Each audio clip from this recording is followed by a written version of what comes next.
পৃথিবীতে 800 কোটি মানুষ বাস করে। এতগুলো মানুষ, আপনি একটা মানুষকে পাবেন না যে ও বলবে না আমি এ বিষয় মানি না, ওর দ্বারা সম্ভব নয়। পৃথিবীতে অনেক সাবজেক্ট আছে, অনেক বিষয় আছে যেগুলো নিয়ে সবাই কলম ধরেছে, আমি এটা মানি, এটা মানি না, এটা করব, এটা করব না। কিন্তু এমন একটা বিষয় আছে যে বিষয় সারা পৃথিবীর 800 কোটি মানুষকে বিশ্বাস করতেই হবে, ওকে মানতে বাধ্য হবে। ও যদি বলে মানবো না, তবুও ওকে ওই কাতারে পড়তে হবে, যার নাম মওত। পৃথিবীতে অনেক নাস্তিক আছে, দেখবেন সোশ্যাল মিডিয়াতে ব্রাদার রাহুলের সঙ্গে অনেক ডিবেট হয়েছে, কিন্তু যত নাস্তিক আছে বেশিরভাগ বড় বড় নাস্তিক। মুফাজ্জল হোসেন আর সবের মুসলমানের ঘরে জন্ম। আসিফ মহিউদ্দিন বা আসিফ, এও মুসলমানের ঘরে জন্ম। যতগুলো নাস্তিক আছে, এই নাস্তিকরা অনেক ইসলামের বিষয় নিয়ে ডিবেট করেছেন, কারণ মানুষ মুসলমানকে খণ্ডিত করার জন্যে, ইমানকে নষ্ট করার জন্যে। কিন্তু এই মামুর বেটারাকে দেখবেন না কোনোদিন যে মৃত্যু নিয়ে এরা কোনোদিন আলোচনা করেছে, কারণ জানি মৃত্যু তো বাস্তব, একে নিয়ে কোনো মুখ খোলার কোনো প্রয়োজন নাই। মত এমন একটা সাবজেক্ট, এমন একটা বিষয় যে মত সকলকেই ধরবে। মত এটা একটা পর্দা। পর্দা মানে পর্দা অনেক রকম আছে। যেমন আজকে মেয়েরা আছে আপনার ডান দিকে, আমার বাম দিকে, মেয়েদেরকে ঢেকে রাখা হয়েছে, ওরা পর্দার ভিতরে আলোচনা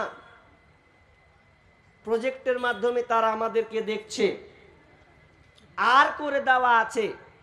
কিন্তু মওতটা হচ্ছে একটা আর, মওত হচ্ছে একটা পর্দা। কেমন পর্দা? আপনি মরে যাবেন তো পর্দাটা কেটে যাবে, আর যখনই পর্দা কেটে যাবে তখন আপনার সঙ্গে আল্লাহর সাক্ষাৎ হবে, মুলাকাত হবে। মওত একটা খাবার বলা হয়েছে, খাদ্য বস্তু, মানে ওটা খাবার, ওটাকে সবাই খেতে হবে। পৃথিবীতে যে জন্ম নিয়েছে, যার আত্মা রয়েছে, সকলকে ওই খাবারটা ভোগ করতেই হবে, এটা এক প্রকার খাবার। মওত একটা যানবাহন। যানবাহন, আপনি এই লালগোলায় কোন একটা বাসে আপনি চাপবেন, যদি মনে করেন আমি বহরমপুর যাব, তো আপনাকে কোনো বাসে হোক কিংবা আপনাকে আপনার বোলেরো হোক, স্করপিও হোক, যে কোনো গাড়িতে আপনাকে চড়ে যেতে হবে। তো ঠিক তেমনি ভাবে এটা দুনিয়া, দুনিয়ার পরের একটা জীবন আছে যার নাম আখেরাত, পরকাল।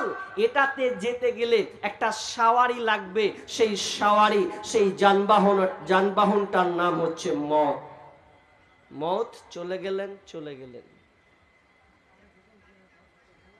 মওত কারো জন্য সুসংবাদ, তো কারো জন্য দুঃসংবাদ।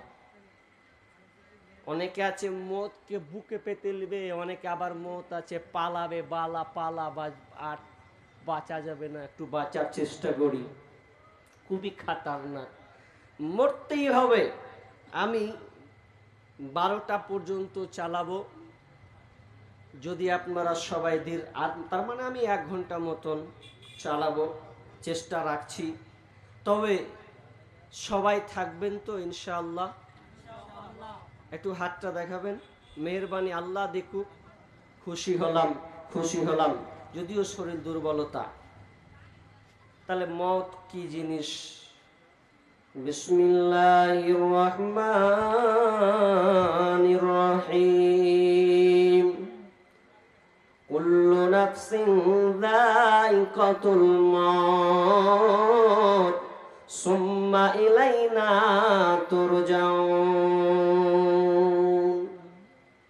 আল্লাহ সুবহানাহু ওয়া তাআলা বলেন, প্রত্যেক প্রাণীকে মৃত্যুর স্বাদ গ্রহণ করতে হবে, যারা প্রাণী, যারা জন্ম, যার দুনিয়াতে জন্ম হয়েছে, যার মধ্যে আত্মা আছে, প্রাণ রয়েছে, তাকে মরতেই হবে।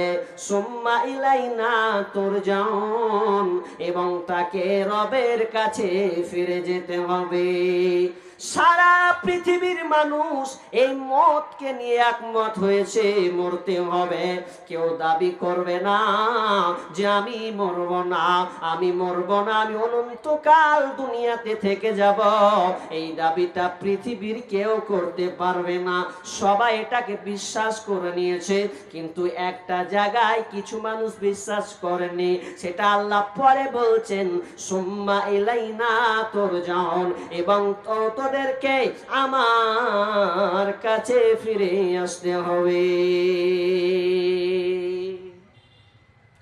দ্বন্দ্ব দু জায়গা, এক জায়গায় এক প্রথম ধাপ বলছে মেনে নিয়েছি, মরতে তো হবে। দ্বিতীয় ধাপ ফিরে আসতে হবে, বলছে না, এটা মানবো না, এটা মানবো না যে আল্লাহর কাছে যেতে হবে, এটা ফালতু কথা।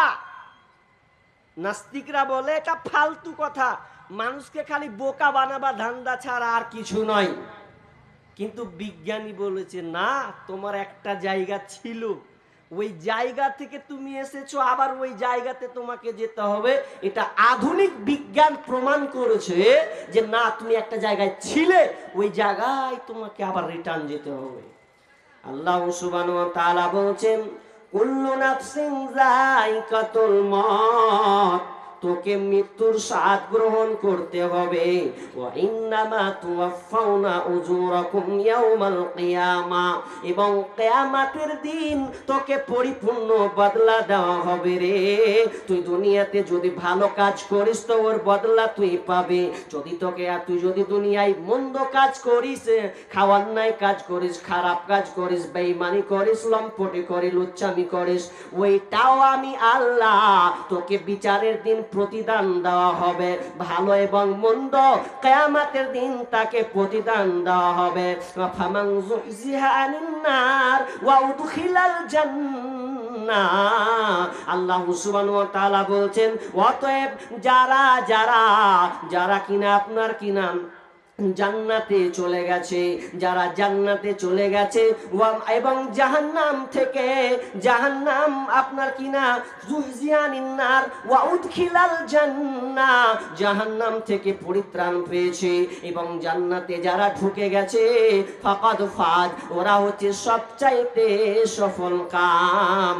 যে আমার আল্লাহ বলছেন, ওয়ামাল হায়াতুদ দুনিয়া ইল্লা মাতাউল গুরুর, আর এই দুনিয়াটা হচ্ছে আপনার কিনা ধোঁকাময়, তাচ্ছিল্যময়, আর আপনার এই দুনিয়াটা হচ্ছে একটা ধোঁকার বস্তু। কিন্তু মুসলমান তারা এই দুটাকে, তারা জান্নাতটাকে নিয়ে পড়ে নাই, আপনার আল্লাহর কাছে যেতে হবে এটা নিয়ে পড়ে নাই, শুধু তারা দুনিয়াটাকে নিয়ে পড়ে আছে। অথচ আল্লাহ বলছেন, পৃথিবীর মানুষ রে, এই দুনিয়াটা হচ্ছে ধোঁকার বস্তু, এটা ধোঁকার জায়গা, তাচ্ছিল্যময় একটা জায়গা। এই জায়গাটা এমন জায়গা, অথচ তোরা এই জায়গাটা নিয়ে পড়ে আছিস। বুঝিনি জায়গা কেমন। সালমা, তিনি বাদশাহ হারুন রশিদের সঙ্গে মোলাকাত করছেন, দেখা করছেন। তো দেখা যখন করছেন, দেখা হচ্ছে, আসসালামু আলাইকুম। ওয়ালাইকুম আসসালাম। বলছে, বাদশাহ, আপনার প্রাসাদটা দেখছি, মাশাআল্লাহ, কত সুন্দর গো, আপনি রাজা, আপনি একজন খলিফা, আপনার বিল্ডিং বালাখানা প্রাসাদ দেখে এত সুন্দর, কি বলি আপনাকে, বলা যায় না। তবে যদি আপনার কবরটা যদি খুব সুন্দর হতো তো খুব ভালো হতো। যেমন এই কথা বলা, আমি আপনাকে যদি বলি, ভাই বাড়িটা কত সুন্দর করে সাজিয়েছেন, একদম কলিজা 20 কেজি হয়ে যাবে। আমার ঘরের প্রশংসা করেছে, কত সুন্দর করে আপনার টাইলস করে বানিয়েছে, কত সে গৌরব মনে করবে। কিন্তু হারুন রশিদকে যখন বলা হলো বাদশাহ জাহাপনা, আপনার বাড়িটা খুব সুন্দর ঠিক আছে, কিন্তু যদি এই বাড়িটার মতন যদি আপনার কবরটা হতো রে, তাহলে কতই না ভালো হতো। যখনই এই কথা বলা, বাদশাহ হারুন রশিদ বাচ্চা ছেলের মতন টুকরে টুকরে কাঁদতে লেগেছে। আহা, তুমি আমাকে এমন একটা কথা শোনালে রে ভাই, যে আমি আর সত্যি তো আমার কবরখানা আমার কেমন হবে, এই টেনশনে পড়ে গেছেন। তখন বলছেন সালামা, আপনি কি এটা শুধু নয়, আরো কি আপনি আমাকে কোনো উপদেশ দিতে পারবেন, কোনো কথা ব্যাপারে আমাকে বলতে পারবেন কি? তখন সালামা বলছেন বাদশাহ জাহাপনা, বলেন তো, আপনি রাস্তায় অতিক্রম করতে চলেছেন, এমন সময় মরুভূমি, কোনো মানুষ নাই, কোনো খাবার নাই, কোনো গাছপালা নাই, মরুভূমি আর মরুভূমি। ওইখানে যদি আপনাকে তৃষ্ণা লাগে আর আপনি যদি পানি না পান, তাহলে এই পানি পাওয়া তৃষ্ণা নিবারণ করার জন্য, এই পানি পান করার জন্য আপনি কি করবেন?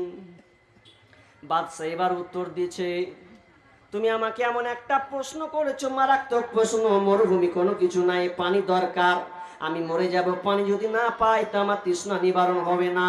এই জন্য আমি কি করব, এই পানিকে নেওয়ার জন্য, আমার তৃষ্ণাকে নিবারণ করার জন্য আমি এক ঢোক পানি কিনব।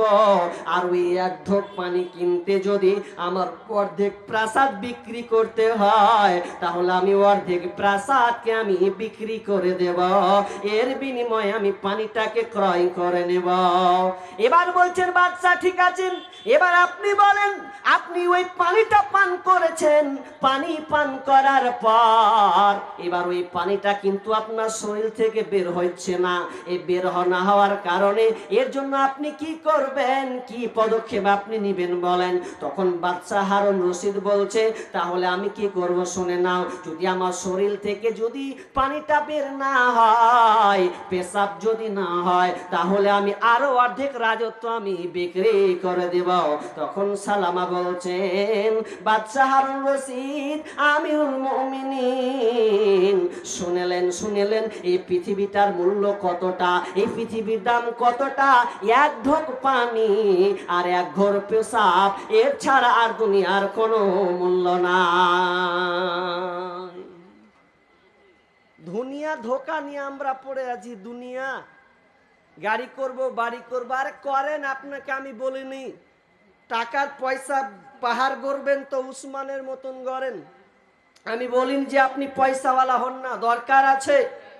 কিন্তু আমরা দুনিয়ার মোহে এমন ভাবে পড়েছি, বাল তুসিরুনাল হায়াতাদ দুনিয়া, এই দুনিয়ার মোহে আমরা এমন ভাবে পড়েছি যে আমরা আখিরাত বলে ভুলে গেছি, মরতে হবে, এই কমন সেন্সটা হারিয়ে দিয়েছি। নাই অথচ সাহাবীরা আখিরাতকে কতটা প্রাধান্য দিতেন, মওতকে নিয়ে কতটা তারা চিন্তিত থাকতেন, তারা কতটা ভাবতেন। রাবিয়া বিন কাব একজন গরিব সাহাবী, এমন গরিব সাহাবী, যেই গরিব সাহাবীর আপনি ঘটনা যদি আপনি পড়েন, পারলে কোনদিন রাবিয়া বিন কাবের ঘটনাটা পড়বেন। এই রাবিয়া বিন কাব একবার বিশ্বনবীর খিদমত করার জন্য গেছেন, আর যাওয়ার পরে এবার আল্লাহ রাসূল খুশি হয়েছেন তার খিদমত দেখে। তো অনেক লম্বা, আমি শর্টকাটে বলছি। রাবিয়া বিন কাবকে রাসূল সাল্লাল্লাহু আলাইহি ওয়াসাল্লাম বলছেন, রাবিয়া, ও আমার সাহাবী রে, ওরে আমার প্রাণ প্রিয় সাহাবী, তুমি আমার খিদমত করতে এসেছো রাত্রিতে, তো আমি তোমাকে আজকে এমন একটা অফার দেব, এমন একটা অফার দিব, যে অফারটা তুমি এখন এই মুহূর্তে তুমি আমার কাছে যা চাইবে তাই তুমি পাবে। আমি আল্লাহ রাসূল না করব না, তোমার যেটা চাওয়ার মন চাইবে ওটাই আমি কবুল চাইব আল্লাহর কাছে, আর তোমাকে না করব না। যেমনই বলা রাবিয়াকে যে আল্লাহ, রাবিয়া তুমি কি চাইবে চাও, তো কিছুক্ষণ না ভেবে রাবিয়া কি চাইছেন জানেন? এর চাইতে এত সুন্দর অফার আর পৃথিবীতে আছে গো।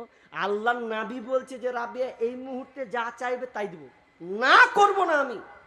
তো রাবিয়া বলছে কি আর চাইবো, চেয়েছি সুযোগ পেয়ে যে কি চাইবো, কি চাইবো, কি চাইবো।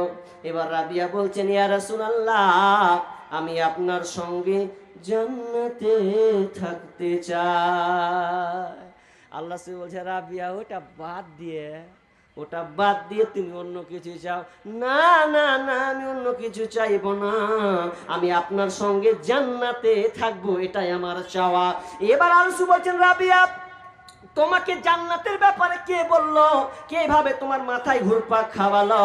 এবার রাবিয়া বলছেন ইয়া রাসূলুল্লাহ, কেউ আমাকে ভাবাই নাই, আমি নিজে ভাবলাম কি চাইবো, চাইলে আমার কাছে অনন্ত কাল ধরে থাকবে, তো আমি চাইলাম কি জান্নাত। অথচ রাবিয়া বিন কাব কত গরিব সাহাবী ছিলেন জানেন?